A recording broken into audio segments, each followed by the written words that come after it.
Let's assume that you do have a period of time where you have the liquidity or the income from another partner, and it wouldn't be the end of the world for you financially if you had a period of time where you were making less money or a shorter period where you were making no money at all. I will ask that person, tell me about your industry. And the reason I want to know about their industry is because there are certain industries where you can come back to that industry after an extended period of time. And as long as you have kept your certifications and knowledge sharp, you're not starting from zero. And I would argue that that's why the success that you have already had is important. An example I'll give you is my friend Reggie Coopwood.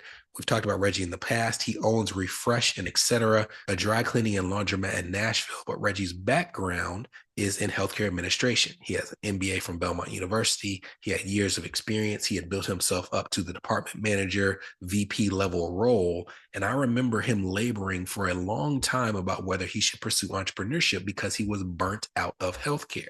And the conversation that we had was, let's talk about the true risk of you leaving for 3 to 5 years. Do you think that you've reached this level of success and you're going to be going back to an entry level job if you decide to go back to healthcare? And the answer, of course, was no. While he may not have progressed and go back to the promotions that he might have received, while he may even have to take a job for a little while that's a little less than he was making to earn his stripes a little bit, he's not re-earning all of his stripes. There's a certain base level of success that allows you the luxury of coming back after an extended absence in the way that you wouldn't be able to if you were an entry-level employee who decided to pursue entrepreneurship and truly was sacrificing all that you had earned because there wasn't that much that you had earned in terms of equity in that industry.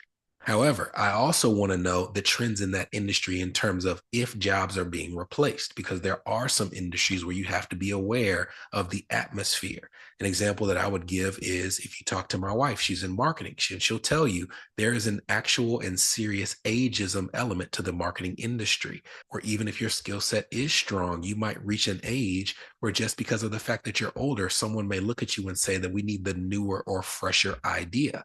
And in that case, the risk may be a little bigger to take 3 to 5 years and walk away with the intention of possibly coming back if your small business doesn't work out. Another industry would be or software development. I remember 3 years ago when they were telling us that if you weren't in coding, then you just wouldn't have a job in 3 to 5 years. And now 3 to 5 years later, they're saying that coders are not needed because artificial intelligence is doing their job for them. So you want to understand how the winds are shifting in your industry. But I would argue that in many cases, if you have achieved some level of success and you continue to keep your connection strong and you continue self-learning and staying relevant with your ideas, then you may have an opportunity to step out into entrepreneurship and take a leveraged bet in the same way that you would leverage any other investment, where hopefully you're moving into something permanent that affords you a great level of success. But even if not, you'll have something to come back to that limits your losses.